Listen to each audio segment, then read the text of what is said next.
Since its launch in 2005, Resident Evil 4 has become a classic. The game not only revolutionized the franchise, completely changing its mechanics and redefining it to a formula still used today, but it was also extremely important for the digital games industry as a whole. Without Resident Evil 4, there would be no The Last of Us, for example. Thus, when Capcom announced that it was developing a remake of the game, the public received the news with different reactions. On the one hand, it was expected, not just because the Japanese developer had just made remakes of Resident Evil 2 and 3, but also because if even PS3-era games like Dead Space are getting remakes, why not one PS2 game? However, of course, there was concern about tampering with something almost sacred, which has aged very well, been released on every platform you can imagine, and is still perfectly playable to this day. And of course, we cannot fail to mention the aggravating factor that was the poor reception of the Resident Evil 3 remake, which cut entire sectors of the original and took creative liberties that distanced it from the soul that made the game so beloved.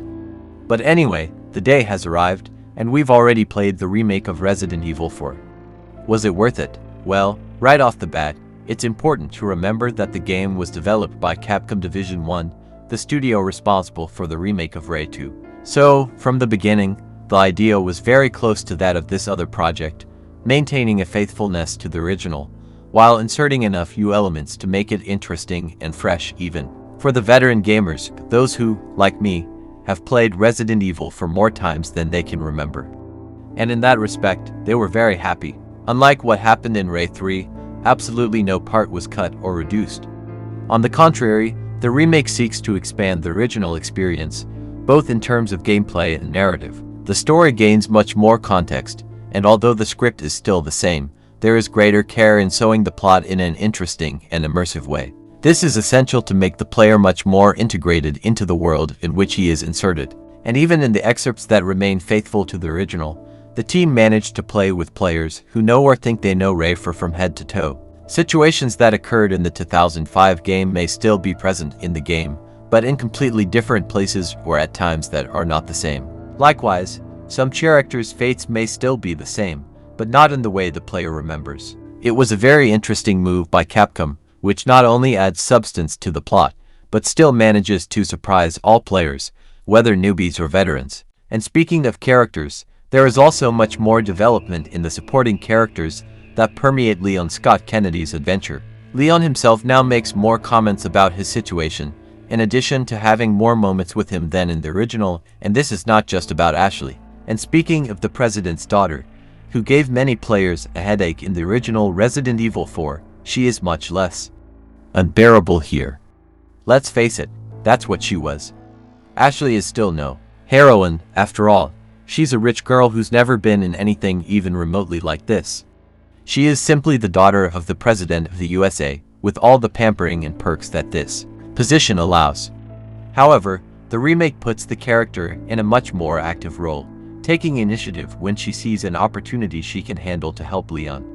While still basically a helpless girl living a nightmare, Ashley has a lot more agency and makes herself useful.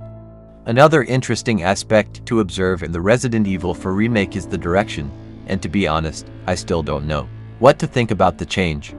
Let me explain. Shinji Mikami's direction in the original is very characteristic of Japanese games from the 90s and early 2000s. It draws a lot from Metal Gear Solid, which is basically a very peculiar Japanese way of portraying American cinema. The characters are American, the government is US, but the characters look, talk and behave like they're in an anime. The remake changes that. The approach chosen by Yasuhiro Ampo and Kazunori Kodoi seeks greater verisimilitude with the real world, bringing a huge westernization of classic scenes.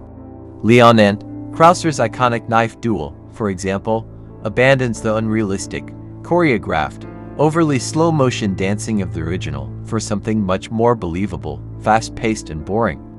While the director's creative decision is understandable after all, many of RE 4's exaggerated scenes and expository dialogue have become a joke over the years. This ends up making all the new cutscenes lack the Japanese charm of yesteryear. In terms of gameplay, however, the remake improves the original in absolutely everything. And it couldn't be any different. After all, we're talking about a difference of 18 years and a space of 4 generations of consoles. In this way, the game uses aspects currently common to games of the genre, such as stealth, which makes it possible to eliminate enemies silently by catching them distracted from behind.